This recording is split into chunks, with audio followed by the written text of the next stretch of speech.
एक जमाना था जब विख्यात लोग ही लोकप्रिय हुआ करते थे, लेकिन अब जमाना बदल गया है और कुख्यात लोग भी लोकप्रिय बन रहे हैं।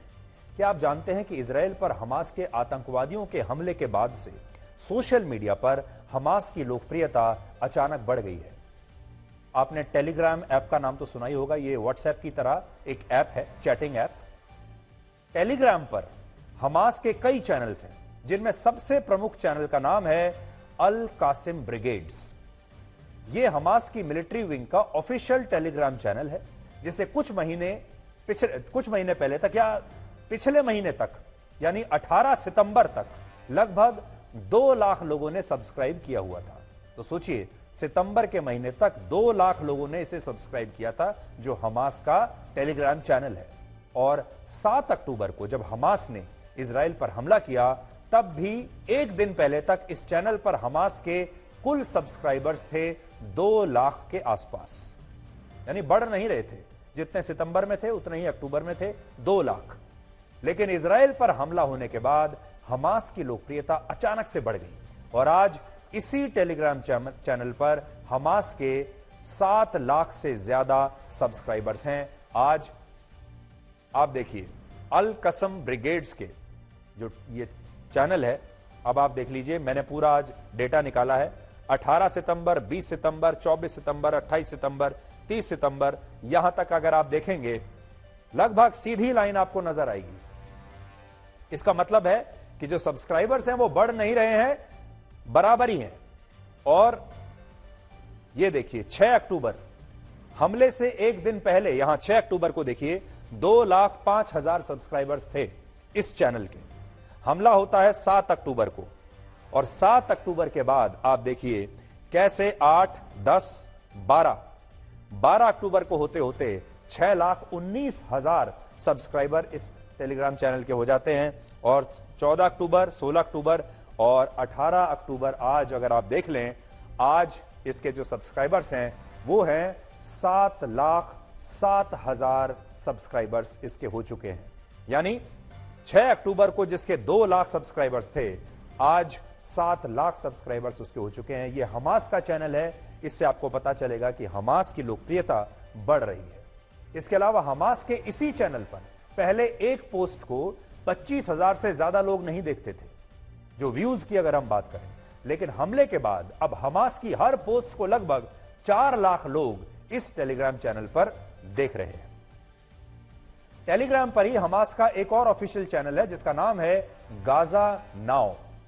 हमले से पहले इस चैनल को 3.5 लाख लोग फॉलो करते थे, लेकिन हमले के बाद जब हमास को इस चैनल पर अब लगभग 15 लाख लोग फॉलो कर रहे हैं, इसे भी आप देख लीजिए, ये 3 लाख लोग फॉलो कर रहे हैं लगातार। इसके भी सब्सक्राइबर्स बढ़ नहीं रहे हैं, बिल्कुल स्टैटिक हैं, ना कम हो रहे हैं ना बढ़ रहे हैं, चलते जा रहे हैं। 3,50,000 के आसपास इसके फॉलोअर्स हैं 6 अक्टूबर को, हमले से एक दिन पहले।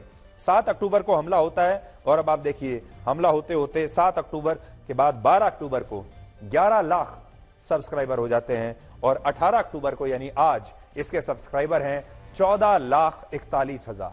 3 लाख से बढ़कर 14 लाख सब्सक्राइबर अब हमास के इस चैनल के हो गए हैं। इसी चैनल की एक पोस्ट पर हमले से पहले 50,000 से भी कम व्यूज हुआ करते थे, लेकिन हमले के बाद अब ये व्यूज 50,000 से बढ़कर 5 लाख से ज्यादा हैं। और यहां बात सिर्फ हमास की ही नहीं है। हमास की तरह लेबनान के एक और आतंकवादी संगठन हिजबुल्लाह की लोकप्रियता भी इजराइल पर हमले के बाद बढ़ी है। और आपने देखा होगा, हिजबुल्लाह के आतंकवादियों ने भी इजराइल पर अपनी अपनी सीमा से हमले करने शुरू कर दिए थे और हिजबुल्लाह ने भी एक फ्रंट खोल दिया था इजराइल के खिलाफ। हमले से पहले हिजबुल्लाह के टेलीग्राम चैनल को 57,000 लोगों ने सब्सक्राइब किया हुआ था, लेकिन अब इन्हीं सब्सक्राइबर्स की संख्या 57,000 से बढ़कर 1,65,000 हो चुकी है। हिजबुल्लाह की तो बल्कि कहानी बिल्कुल उल्टी है। अगर आप देखेंगे, जुलाई में उसके 90,000 सब्सक्राइबर हैं और उसके जो सब्सक्राइबर्स हैं वो घट रहे हैं, लगातार कम हो रहे हैं। देखिए, ये लाइन में 90,000 से घटकर 6 अक्टूबर को 57,000 रह गए, यानी उसके सब्सक्राइबर्स की संख्या घट रही थी। हमला हुआ 7 अक्टूबर को और उसके बाद देखिए कैसे सब्सक्राइबर की संख्या बढ़ती चली गई और 57,000 से अब 1,12,000 और अब 1,65,000 सब्सक्राइबर्स इसके हो गए हैं। इससे यह पता चलता है कि हमास ने इजराइल पर जो आतंकवादी हमला किया उससे वो दुनिया में और ज्यादा मशहूर हुआ है, और ज्यादा लोकप्रिय हुआ है, और अब उसे बड़े पैमाने पर लोगों का समर्थन मिल रहा है। और इस समर्थन की वजह है धर्म, और उस धर्म को मानने वाले लोग अब हमास के इन आतंकवादियों को ही अपना नायक मानने लगे हैं। वो इनके बारे में सर्च कर रहे हैं, इनके बारे में जानना चाहते हैं, इनसे प्रभावित हैं। और ये सबसे खतरनाक बात इसलिए है क्योंकि ये सारे आतंकवादी सोशल मीडिया पर इतने लोकप्रिय हो रहे हैं। सबसे खतरनाक बात यह है कि इस दुनिया का जो युवा है, चाहे वो भारत का युवा हो या किसी और देश का युवा हो, वो इन तस्वीरों को देखकर, इस लोकप्रियता को देखकर कई बार प्रभावित हो जाता है और फिर उतना ही कट्टर बनता है और इनके जैसे बनने की कोशिश करता है। आप खुद सोचिए, अगर इस समर्थन की वजह धर्म नहीं है तो दुनिया भर की बड़ी बड़ी यूनिवर्सिटीज और कॉलेज में हमास की जगह इजराइल के खिलाफ विरोध प्रदर्शन क्यों हो रहे हैं? अमेरिका की हार्वर्ड यूनिवर्सिटी दुनिया की चौथी सबसे बड़ी यूनिवर्सिटी है, लेकिन वहां पिछले 2 हफ्तों में इजराइल के खिलाफ बहुत ज्यादा रैलियां हुई हैं और वहां बड़ी संख्या में छात्र फिलिस्तीन का भी समर्थन कर रहे हैं, लेकिन शब्द का इस्तेमाल करके हमास को भी एक तरह से अपना नैतिक और वैचारिक समर्थन दे रहे हैं। शब्दों का खेल है बस। और यह बहुत खतरनाक बात है कि हार्वर्ड जैसे एक यूनिवर्सिटी में इस तरह की बात होने लगी। इस समय दुनिया में शांति और मानव अधिकारों पर बिना सोचे समझे बात करना एक फैशन बन गया है। लोग अपने आप को लिबरल बताना चाहते हैं, लोग शांति की बात करना चाहते हैं बिना शांति का मतलब समझे। और इसी फैशन की वजह से दुनिया भर के छात्र सही और गलत में कई बार फर्क नहीं कर पाते।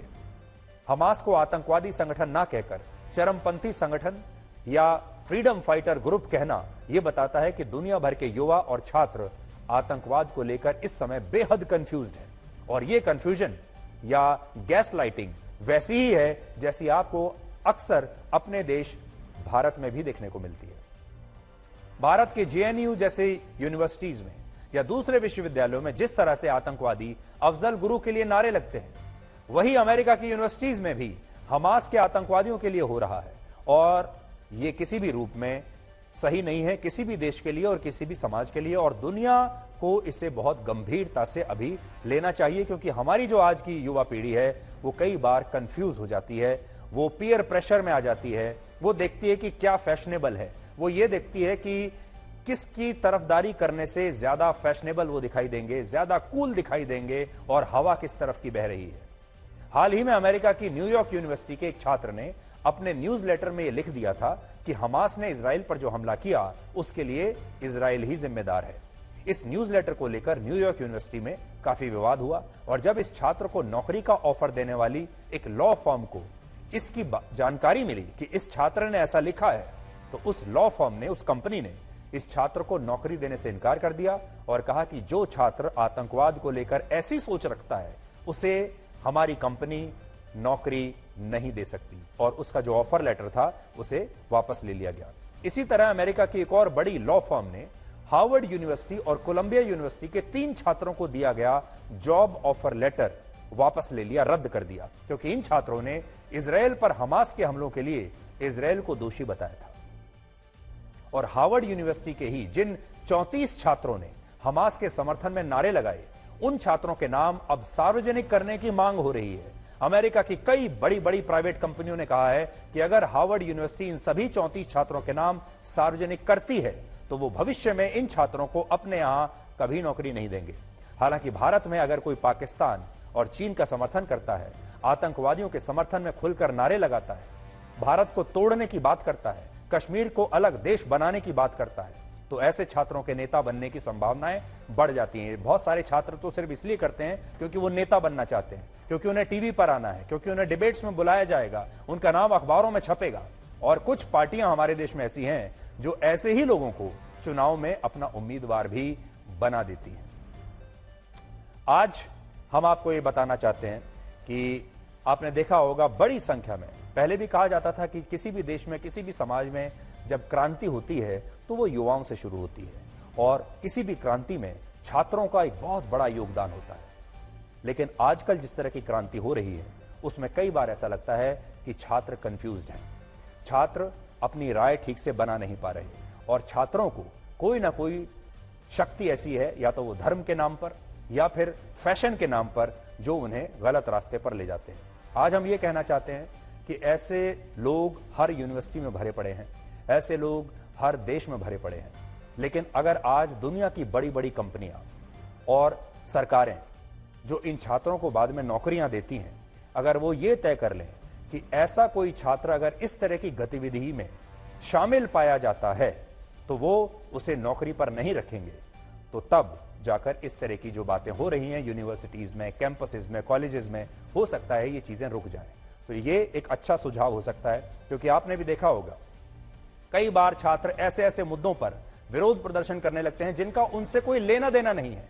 वो अपने माता पिता का पैसा बहाकर उस कॉलेज में या उस यूनिवर्सिटी में पढ़ने के लिए आए हैं, अपना भविष्य बनाने के लिए आए हैं, अपने परिवार के लिए कुछ करने के लिए आए हैं, समाज के लिए कुछ करने के लिए आए हैं। लेकिन वो पढ़ाई छोड़कर जब राजनीति में लग जाते हैं और गलत मुद्दों को उठाकर अपने ही देश के खिलाफ, अपने ही समाज के खिलाफ, अपने देश की सुरक्षा के खिलाफ धर्म के जो ठेकेदार हैं उनके हाथों का हथियार बन जाते हैं, तब उन्हें रोकना बहुत आवश्यक है। और एक रोक यह हो सकती है कि ऐसे लोगों को नौकरियों पर आगे चलकर ना रखा जाए।